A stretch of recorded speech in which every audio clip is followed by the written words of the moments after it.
تم جیسے مردوں کی یہی عادت ہوتی ہے، پہلے غصہ اتارو پھر معافی مانگو، پر میں ویسی لڑکی ہرگز نہیں ہوں جو پہلے تم جیسے لوگوں کی سنے اور پھر معاف کر دے۔ آرام کی محبت بھی میں اپنے دل سے اسی وقت نکال چکی تھی جب اس نے میرے کردار پر کہا تھا۔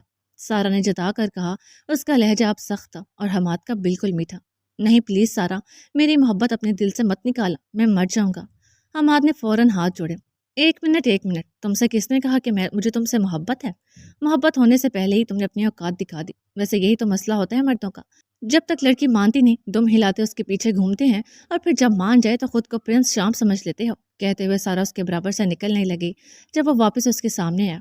پلیز ایسا مت کرو، میں گدھا ہوں یار، میں وہ سب نہیں بول رہا تھا، نہ ایسا سوچ سکتا ہوں۔ وہ پتہ نہیں کیسے غصے میں۔ پلیز ایسا مت کرو، یہ انگوٹھی پہن لو۔ اسے فوراً انگوٹھی سارا کے آگے کی۔ نہیں، سینے پر ہاتھ باندھے سنجیدگی سے کہا، یار یہ کیا مسئلہ ہے؟ ناراض ہونے کا ارادہ میں لے کر آیا تھا اور بنانا پڑ رہا ہے۔ حماد جھنجھلا کر بولا، تو ایسے حرکت مت کیا کرو کہ منانا پڑ جائے۔ اچھا چلو یہ رنگ پہن لو اور گاڑی میں بیٹھو، سنسان ایریا ہے۔ نہیں میں خود چلی جاؤں گی۔ حماد نے ایک نظر سنسان روڈ کو دیکھا، پھر اس کے ہونٹوں پر فاتحانہ مسکراہٹ آئی۔ اوکے، جیسی تمہاری مرضی، ویسے میری سروس اب تک ہے، میں وہاں گاڑی پر بیٹھ کر انتظار کر لیتا ہوں، جب تھک جاؤ تو چل لینا۔ بولتے ہوئے وہ بڑے مزے سے گھوما اور گاڑی کے بونٹ پر بیٹھا۔ سارا نے ایک ترچھی نظر اس پر ڈالی اور نفی میں سر ہلاتی روڈ کے بیچ میں کھڑی ہوگی۔ حماد گنگناتا سکون سے گاڑی پر بیٹھے اسے دیکھنے لگا۔ پنک ٹی شرٹ اور بلیک جینز پر بالوں کا میسی جوڑا بنے ہلکے پھلکے میک اپ میں وہ پیاری لگ رہی تھی، اور دھوپ پڑنے کی وجہ سے مزید دلکش۔ 5 منٹ ہی گزرے تھے جب سامنے سے بلیک ویگو گاڑی آتی نظر آئی۔ اب کی سارا کے ہونٹ مسکراہٹ میں ڈھلے۔ وہ گاڑی سارا کے سامنے آ کر رکی اور ساتھ ہی حماد کا گنگنانا بھی رک گیا۔ گاڑی میں ایک خوبرو لڑکا بیٹھا تھا جو سارا کو دلکشی سے دیکھ کر مسکرایا تھا اور ساتھ ہی اندر بیٹھنے کا اشارہ بھی کیا۔ سارا نے ایک ترچھی نظر حماد کے اترے منہ پر ڈالی، پھر مسکرا کر گاڑی میں بیٹھنے لگی۔ اس سے پہلے وہ گاڑی میں بیٹھتی، حماد اس کے سامنے آ کے فوراً سے گھٹنوں کے بل بیٹھ گیا اور ساتھ ہی کان بھی پکڑ لیے۔ سارا بے ساختہ ہنس دی، پھر ایک ادا سے بولی، پلیز ہٹو، مجھے بیٹھنے دو، میں لیٹ ہو رہی ہوں۔ حماد فوراً غصے سے کھڑا ہوا، ایک نظر اندر بیٹھے باڈی بلڈر کو دیکھا جو ناگواری سے اسے ہی دیکھ رہا تھا، پھر پورے حق سے سارا کا ہاتھ پکڑتے اسے اپنی گاڑی کی طرف لے جانے لگا۔ سارا بھی مسکراتے اس کے ساتھ چلنے لگی۔ اس بار اس نے ہاتھ نہیں چھڑوایا، شاید اتنا سبق بہت تھا آج کے لیے، لیکن مذاق کبھی کبھی الٹا پڑ جاتا ہے، جیسے ابھی پڑھنے والا تھا۔ وہ گاڑی والا نوجوان گاڑی سے اتر کر حماد کے سامنے آیا اور سارا کا ہاتھ چھوڑنے کو بولا۔ حماد نے اسے اچھمبے سے دیکھا جو اس کے منگیتر پر اپنا حق جتا رہا تھا۔ حیرت تو سارا کو بھی ہوئی تھی۔ جب حماد نے اسے غصے سے پیچھے ہٹایا تو اسے ایک جھٹکے سے حماد کو پیچھے کیا اور سارا کا ہاتھ پکڑنے لگا، لیکن اس سے پہلے ہی حماد نے اس کا ہاتھ جھٹک دیا۔ سارا حیرت سے سب دیکھنے لگی۔ سارا نے بیچ میں اس آدمی کو کہا کہ وہ اس کے ساتھ زبردستی نہیں کر رہا تھا، بلکہ وہ اس کے ساتھ ہی ہے، پر اس انسان کا ارادہ سارا کو اپنے ساتھ لے جانا تھا۔ اس نوجوان نے حماد کے منہ پر ایک پنچ مارنا چاہا جب کسی نے بیچ میں ہی اس کا ہاتھ پکڑ لیا۔ حماد نے فوراً سارا کو دیکھا، وہ غصے سے اس نوجوان کا ہاتھ پکڑے کھڑی تھی، اور پھر اگلے ہی لمحے پھرتی سے اس نے ہاتھ چھوڑا اور پھر اپنے نازک ہاتھ کا پنچ اس نوجوان کے منہ پر مارا۔ اس نازک ہاتھ کا پنچ اتنا نازک تھا کہ نوجوان 2-3 قدم لڑکھڑا کر پیچھے ہوا اور ساتھ ہی اس کی ناک سے خون نکلنے لگا۔ حماد منہ کھولے سب دیکھ رہا تھا۔ اس آدمی نے غصے سے سارا کو دیکھا اور اس کی طرف بڑھنے لگا۔ جب سارا نے لمحوں میں اپنے دونوں ہاتھ حماد کے کندھوں پر رکھے اور اپنے دونوں پاؤں ہوا میں بلند کر کے اس طرح اس کی گردن پہ مارے کہ اگلے لمحے وہ ہٹا کٹا نوجوان زمین پر بے ہوش پڑا تھا۔ اس کے اچانک کندھے پکڑنے پر حماد گرتے گرتے بچا، لیکن سارا کا یہ روپ دیکھ کر وہ بہت جلد ہی گرنے والا تھا۔ بلیک بیلٹ، حماد کی حیرت سے تکنے پر فخریہ مسکرا کر جتایا۔ اب حماد کو سمجھ میں آیا اس کے نازک ہاتھ کی تھپڑ کی وجہ سے گال اب تک کیوں دکھ رہا تھا۔ سارا نے اپنی ایک ٹانگ اوپر کی تو حماد ڈر کر پیچھے ہونے لگا، لیکن اس کے پیچھے ہونے سے پہلے ہی سارا نے اس کے کندھے پر ٹانگ رکھی اور اپنے سیدھے ہاتھ کی پہلی انگلی سے اسے نیچے بیٹھنے کا اشارہ کیا۔ حماد فوراً گھٹنوں کے بل بیٹھ گیا۔ سارا نے مسکراتے ہوئے اپنا ہاتھ اس کے سامنے کیا تو وہ ناسمجھی سے دیکھنے لگا، پھر سارا کے گھورنے پر فوراً یاد آیا۔ جیب سے انگوٹھی نکال کر فوراً سارا کی انگلی میں پہنائی اور اس کی پھٹی پر سارا ہنس دی اور اس کے کندھے سے پاؤں ہٹایا۔ ڈونٹ وری، میرے ساتھ تم ہمیشہ سیف رہو گے۔ سارا کی بات پر حماد نے خاموشی سے نظریں جھکا لی۔ جو اسے بولنا چاہیے تھا وہ سارا بول رہی تھی۔ جاری ہے۔